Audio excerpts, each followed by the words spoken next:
Welcome to Ripple Impact. In today's show, we have Emeka Udoka. He is a Nigerian motivational speaker, life coach, and an author. He obtained his first degree in Applied Microbiology and Brewing from Nnamdi Azikiwe University, Anambra State Nigeria in 2002, and a master's degree in Food Microbiology in 2013 from the same university. Besides these, he is a certified medical laboratory scientist and currently works with UPS, CNC ERIKS. When he is not working or helping others on the journey of life, he manages his pizza restaurant in Edmonton, Canada. You are welcome, Emeka. Thank you very much. Well, Emeka, it's nice having you in this show, and I've been looking at all that you've been doing. You seem to be a very, very busy man, and and that will lead me to asking you, what is the biggest factor that has helped you to be doing multiple things successfully at the same time? Wow, that's an interesting question. Oh, by the way, I also do stand-up comedy when I can. You know, I go to events and I just make people laugh. And I did food microbiology because I like food, and I usually tell people that wherever 2 or 3 are gathered in the name of food, I must be there. If I'm not there, then something is not right. Well, basically, I am able to do these things I do because somehow I find it important to take care of my health. I eat properly, I exercise. I'm lucky that my job at UPS is one that, it's physical, and I use it. I tell them that I am paid to go to the gym. I know a lot of people who work downtown and who, because of their schedule, they have to be at work by 7 or 8. So they go to the gym by 4 a.m. and then they work out for 2-3 hours and then they go to work. My schedule is basically the same thing, only that UPS pays me to work out. So by 8 o'clock, I am off UPS and I go to my other job at CNC ERIKS. And then when I finish that, by 5 p.m. I drive to my store. I get to my store by 5:30, and I do pizza delivery till about 8 or 9. And then we close by 8. When we close, there's cleaning, there's paperwork to do. I do some of that, and I get home at about 9 p.m. I have to be up by 2 a.m. the next day. So in doing all of this, I want to acknowledge the grace of God upon my life, because I've done this for the better part of the last 4 years. And, I haven't been to hospital. I've never had an accident. I've never had any issue. It's more like I wake up and my day is just right in front of me and I get on with it and I get home. I've never had police problems. I've never, nothing has disturbed my day other than the days I wake up and I'm like, nah, I'm not going to work today, which has never happened. I am always at work. I'm one of the people who my employers can count on that I'll be there. Some of them don't even know I have this or that other job or this other business, but somehow I make it. The secret in it is staying healthy. I don't drink, I don't smoke. There's nothing wrong with them, but I find that it doesn't agree with the path I want to take. I want my life to go, because I want to be physically fit so I can play soccer as long as my body allows me. I registered for the indoor soccer, but because of the virus, it was canceled. So these are the things I do. I eat vegetables and meat mostly. I try to stay away from sugary food and things like that. So that's basically what I do. I stay healthy. Well, interesting. You see, it's interesting what you said about doing your job and you're being paid for exercising. So what others may see and say, wow, this job is too stressful. I have to lift things and all of that. You find a way around it by motivating yourself, telling yourself, well, Yeah. I am using this as a means to exercise. And I believe that gives you the drive to continue to go there every day, believing Right. that you're keeping yourself strong, you're keeping yourself healthy, having the opportunity to go to the gym while you're at work and you're being paid for it. I Right. like that. I like that if everyone could find a motivating factor in what they do, that would Right. help to inspire them and make them to do it even well. Like you said, you have never called in sick or No. late, despite the fact that your day begins at early as 2 a.m. You go for the first job, you close from the first job, go for the second job. You close at the second job, you now go to your own business. Right. So in all of this, while you're putting in time in these other places you work, how is your pizza business being managed? How do you manage the business at the same time? Do you have capable hands and trusted hands working for you that ensure that the business is run the way you should run them on your own? How do you balance that? Okay. I have a business partner who works at the store full time. It opens by 8, by Okay. 11 a.m. in the morning, and it closes by 8 p.m. Now, it's the way I do my things. Because of the way I set up this business, she owns 49, almost half of the business. The reason for this is that because of the way the world is going now, I don't, I'll give you an example. I don't see why a CEO should earn as much as they earn. And they sit and rightfully they complain that their other lower rated workers don't care about the job. Well, for me, they don't care about the job because they don't get as much benefits as they should compared to what they put in. So I have an arrangement where, for any reason, I don't have to worry about anything.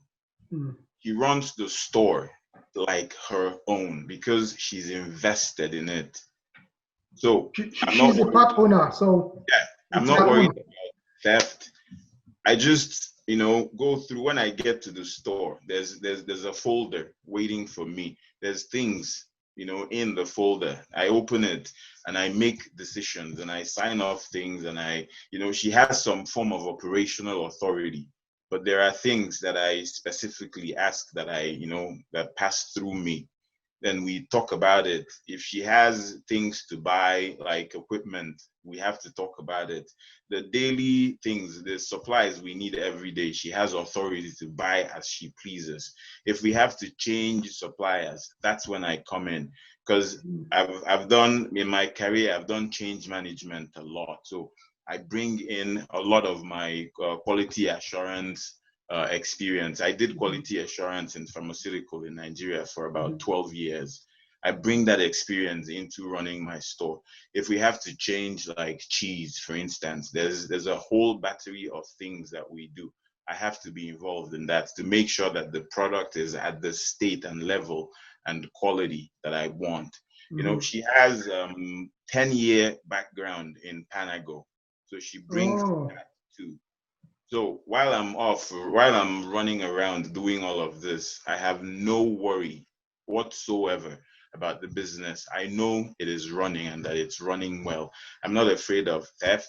I'm not afraid of, because I did my research in the first 3 years of a business, especially a restaurant. Most of them don't survive, principally because of theft. Employees eat when they want, they take things, and I have no such worries. So that's why I am able to do most of the things I do.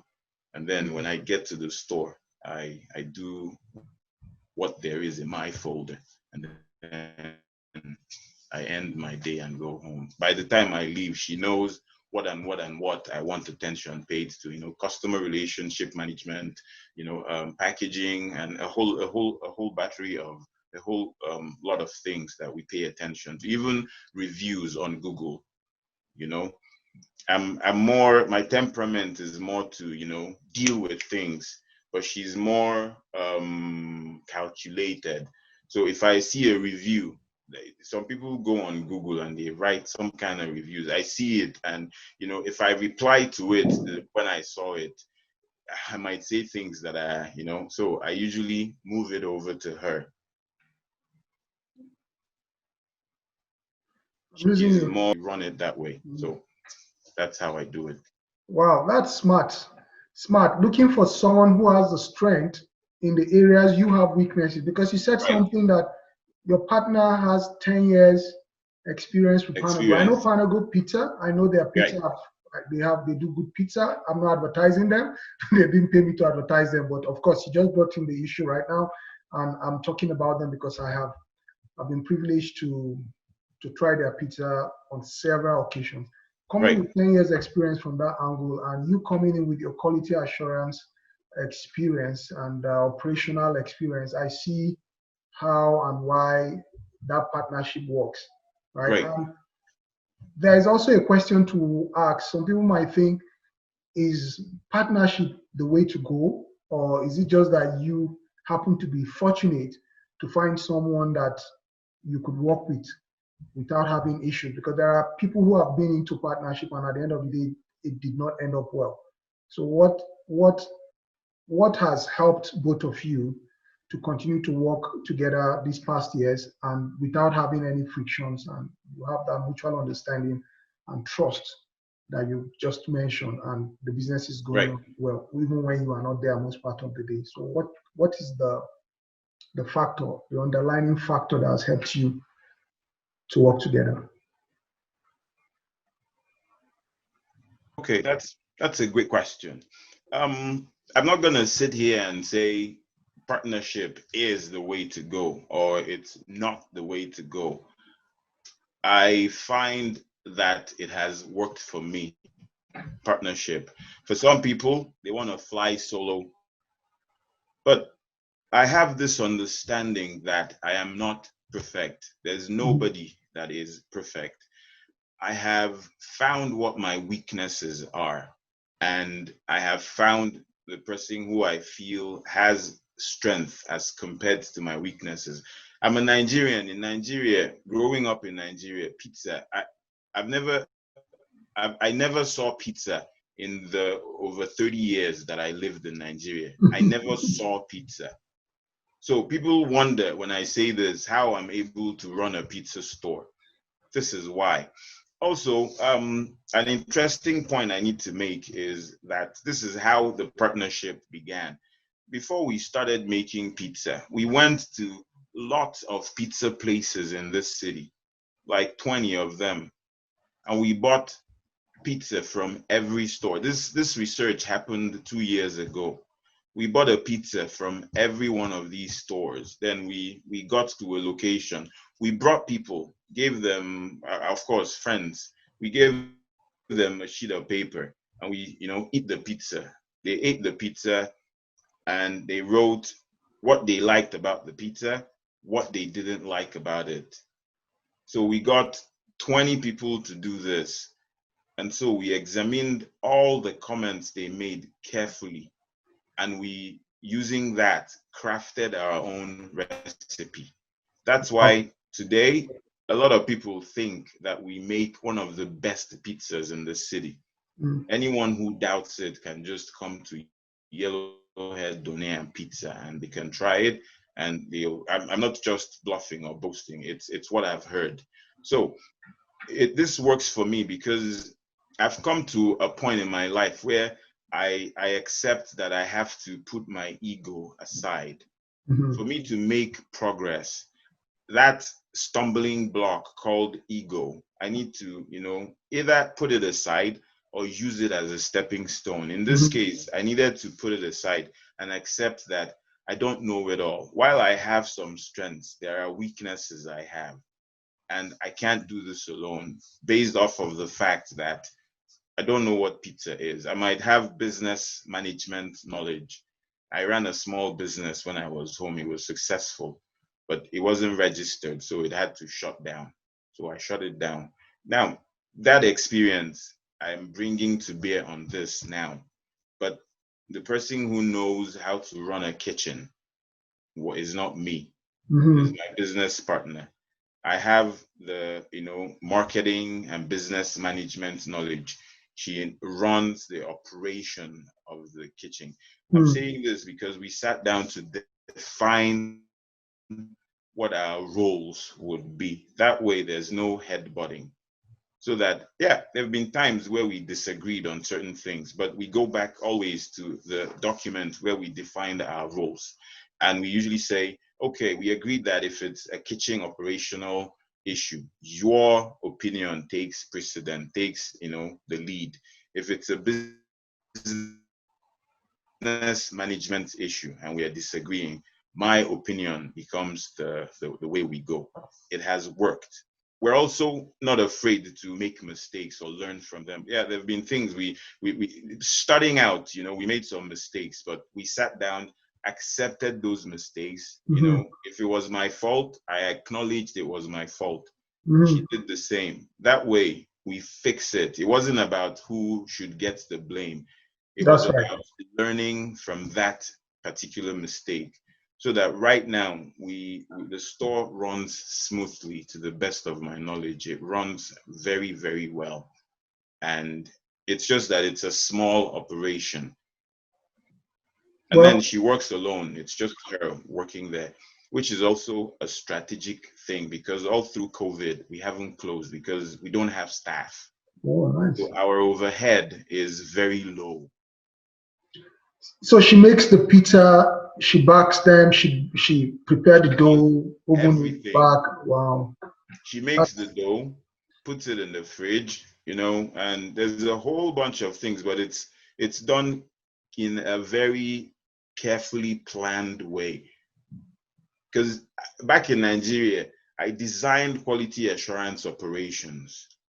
So I just sat down, wrote SOPs. She brought in her experience. I brought in mine. We sat down and designed the operation of the kitchen.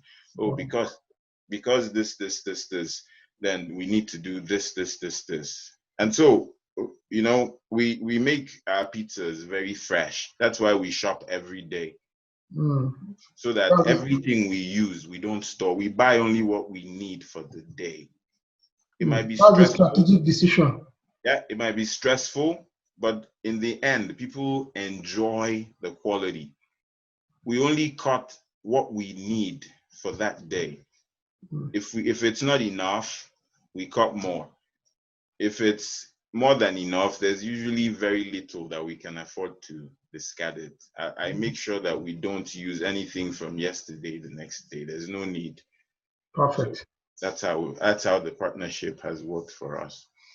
So Emeka, you made mention of not being perfect and getting to make some mistakes along the line, but what has helped you both is the ability to accept your faults when necessary, and not claiming to be right all the time. So can you tell us what mistakes have you made along the line, of your business or career, as the case may be?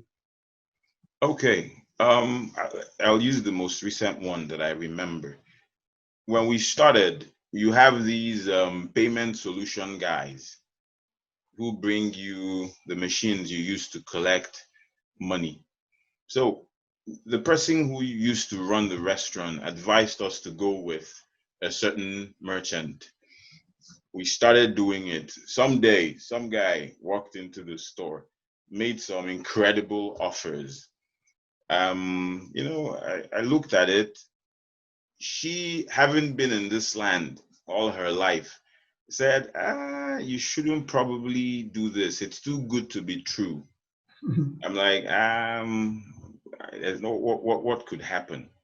I asked the guy certain questions. Can we get out of this if we want to? Oh yeah, sure, you can get out of it. So I signed the document. We started using his service, but it wasn't really what we wanted from it. So I wanted to get out. That's when I found out that I signed a 60-month lease, which I can't get out of.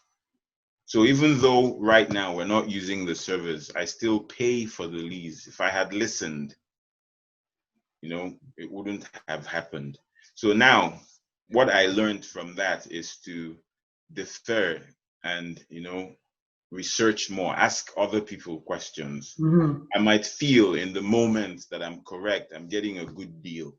Mm-hmm. Someone else might say, can you, once I hear that, I research more. There's nothing wrong in being doubly sure before you get into something. Right now, I have about $3,000 left to pay on that. And Wow. if I had listened, it's something that shouldn't have happened. So Mhm. that's one of it. Smart one. So yeah, that's really a thing to think about. I think it's always good, especially when it comes to making business decisions, Right. how to make decisions on the spot. We need to sit back, think about it, pray, Yeah. about those decisions before we go ahead and make those decisions. Make Or them. worst case Right. scenario, ask someone who has made similar decisions in the past. That Yeah. could be one of the ways we can get out of such things. Well, you released a book last month, your Yes, first book. I Can you did. tell us a bit about the book and what was your motivation behind writing that book? Okay. The title of the book is Unleash Your Inner Kraken.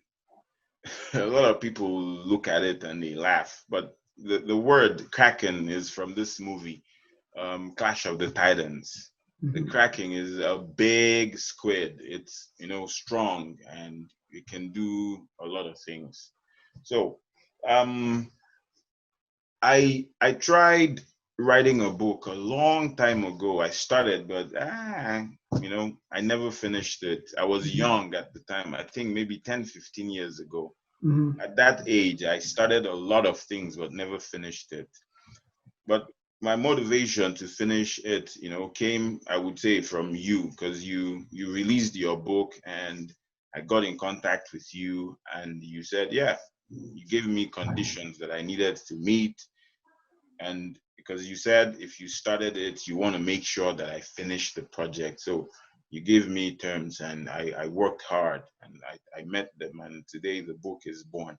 So my motivation for writing the book or completing it is that I felt there's, when I talk with people a lot, I do social experiments, I get into arguments with people. People think that I'm argumentative, but it's not that. It's that when they're in that state, they say things that I analyze and filter. I could find that an average human being wants to just make excuses. It's normal. There's nothing wrong with it. It's our default setting. We find it difficult to accept that this didn't go right because I didn't do right. Mhm. Want to blame it on the alarm clock that didn't go off.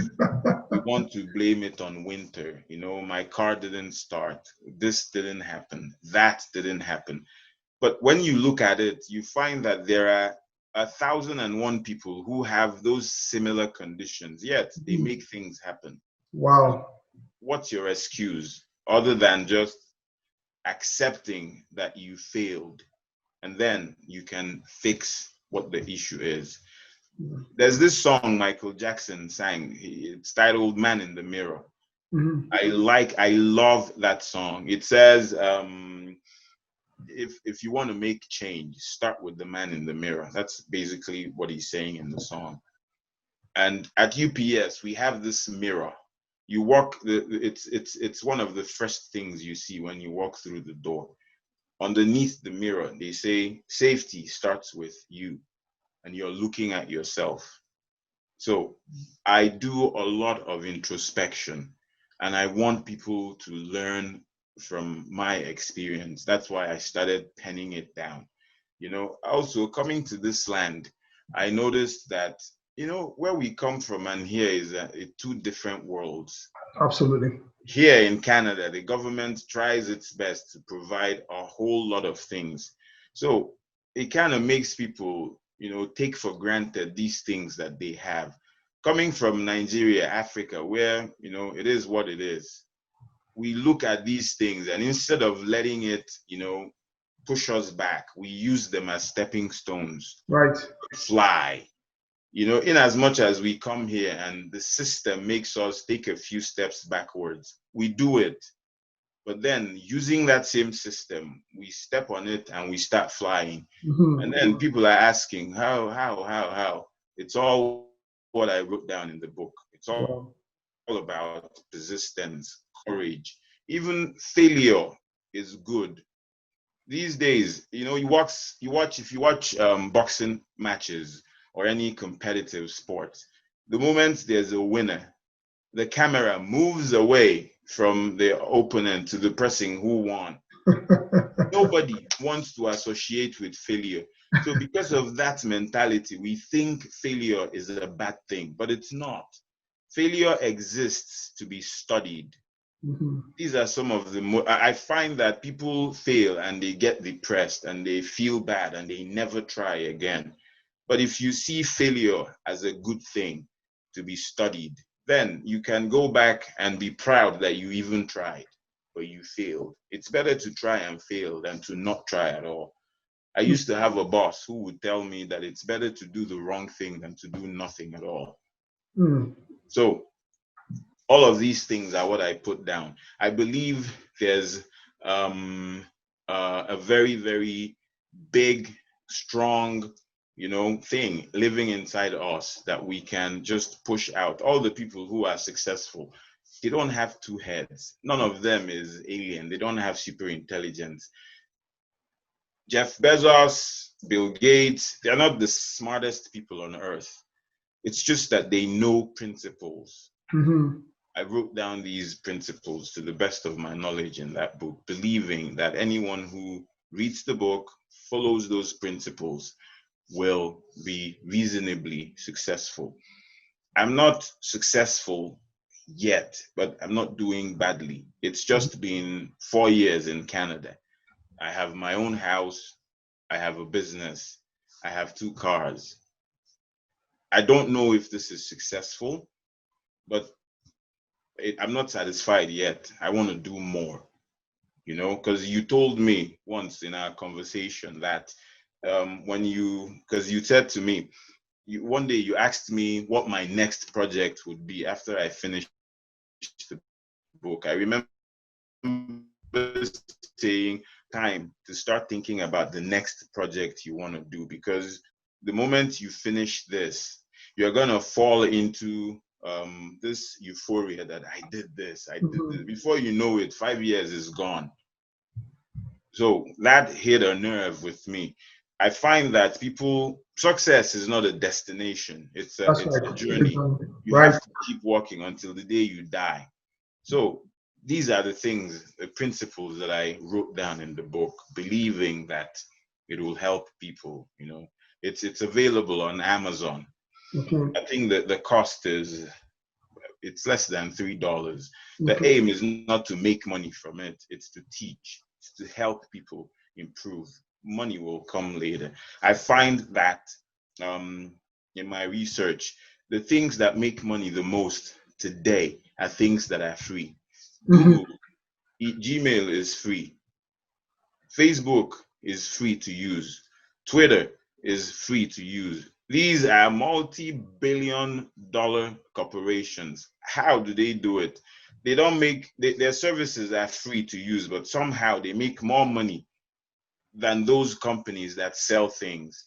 Something, you know, this is my motivation for not selling the book at $15 or $12. If people know these principles, there's a chance they will read the book and they would want to come back to me with questions because it's free.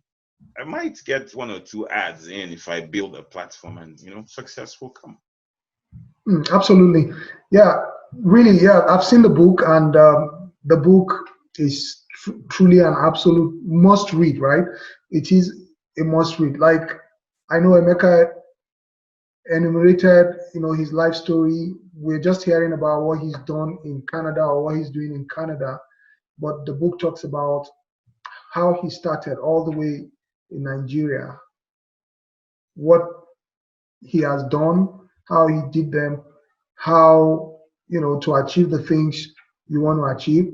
And I don't want to start summarizing the book here right now, but I expect us and our viewers to go to Amazon and look for that book to buy. It will guide you to begin to put down your dreams and your vision on paper and begin to pursue them with a plan, right? You write your goals and you have a plan that you use to accomplish those goals. And that's what that book is about. So I highly recommend that we buy that book online and read the book. And not just reading the book, practicalize what we Yeah. have learned from that book. That's certainly my recommendation for everyone listening to us right now. Please try and get that book and read. It's going to come handy for you someday. Emeka, with all of these things, what was the hardest decision you ever had to make? Wow. I would say coming to Canada. And why was that? I had a good career in Nigeria. I was quality assurance manager in a pharmaceutical company. I had a consultancy, people were coming to me for QA matters. Not just coming to me, I was solving their problems. The regulatory body in Nigeria, in Anambra, they were sending people to me to teach them. They would go on inspections and they would see things and they would be like, find this guy, this is his number, call him, go to his office and ask him how he's doing his. Like this, he makes it so simple that, this is very complicated you're doing here. That's how I started doing consultancy. I would help people and somehow they started offering money. So that's how I registered consult, and I was doing that, and my visa came. I was working in a factory that packaged tomato paste, and my visa came. I had mixed feelings. In Nigeria, when things like that happen, people usually start, they are happy. Oh, I'm gonna go abroad and all that. But I knew, as a change management agent, I knew that this is probably a great thing, but moving from this culture to this culture is gonna be hard. The distance from Nigeria to Canada is about 20,000 kilometers. I was coming to a land where I knew nobody. Like before I came to Canada, I did not know anybody in Canada. I had no friend, no family. As 2 weeks to the date I was to travel, someone gave me some person's number. We're from the same town in Anambra. I called him and he said, sure, yeah, in Toronto. I was to land and, station in Toronto. Yeah, he would welcome me and this and that. Okay, yeah, I started preparing.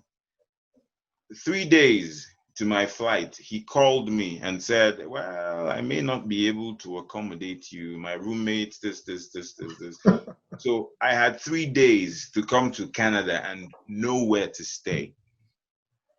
My sister, who at the time she was living in Cameroon, she knew this guy who they called. He didn't know who I was. He lives in Edmonton.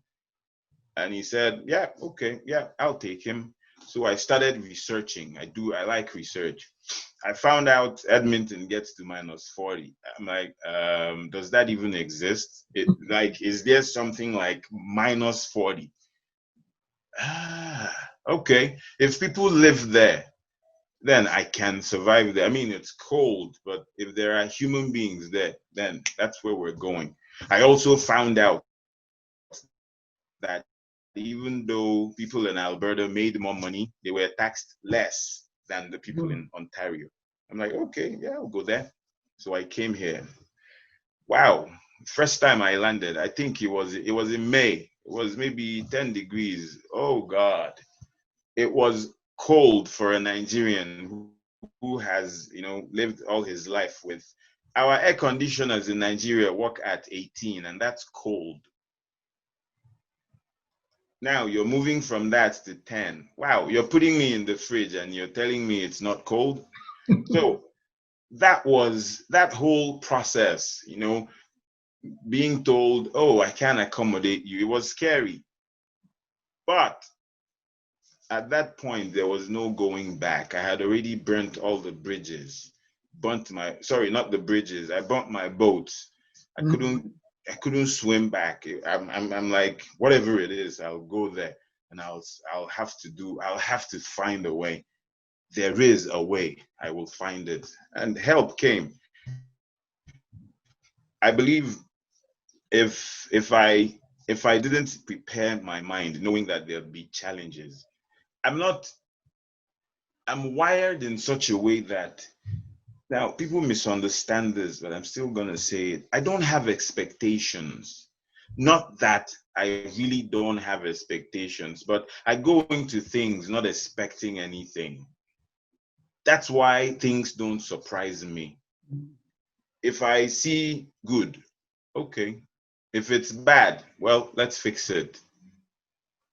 If I expect great things and I get there and it's not great things that I witness, the depression, it takes energy to reverse that state of mind and push forward again. I don't have that kind of strength to waste. So I get into situations like, okay, this is me. What is it? Whatever they throw at me, I start dealing with it. I don't, I was expecting 10. Why did you give me 20? Or, oh, yeah.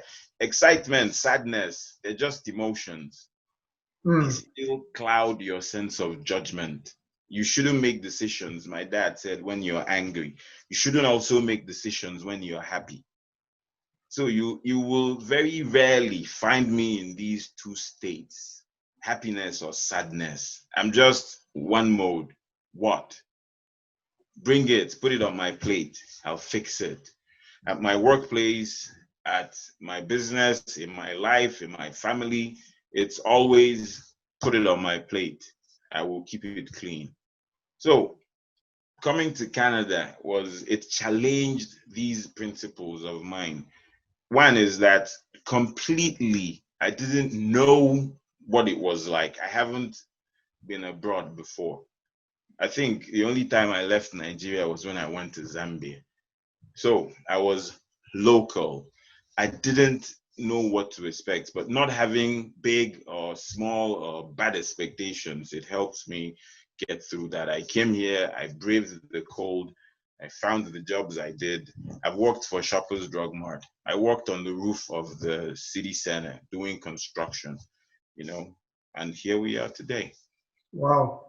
Wow, absolutely. You've gone through a lot. You made all of that decision. But I also want to remind you that in the first place, you were the one that applied to come, right? When the visa Right. wasn't the beginning of the process. It Right. was just when reality dawned on you, because you took your time to fill out the application, and I'm sure you made your research before you wanted to leave. But Right. I know in all of this, you are enjoying and living your life right now. Do you have any regrets coming over to Canada? And what is your advice for our viewers in summary of what we're talking about? Okay. Do I have any regrets coming to Canada? Absolutely not. The things I've done in 4 years in Canada, I didn't do in over 3 decades in Nigeria. Why? I don't know. I'm not going to sit here and badmouth my country. It is my country and I love it. It is in the state it's in because, well, that's where it has to be in 2020. And Canada is where it has to be. Who knows? In 10 years' time, Canada may be in the States, Nigeria isn't. Nobody knows. So I have not, a funny thing. when you come here from Nigeria, there's side effects you suffer from. When I say this, people laugh. But the first time I came home, there was a day I came home and there was no power.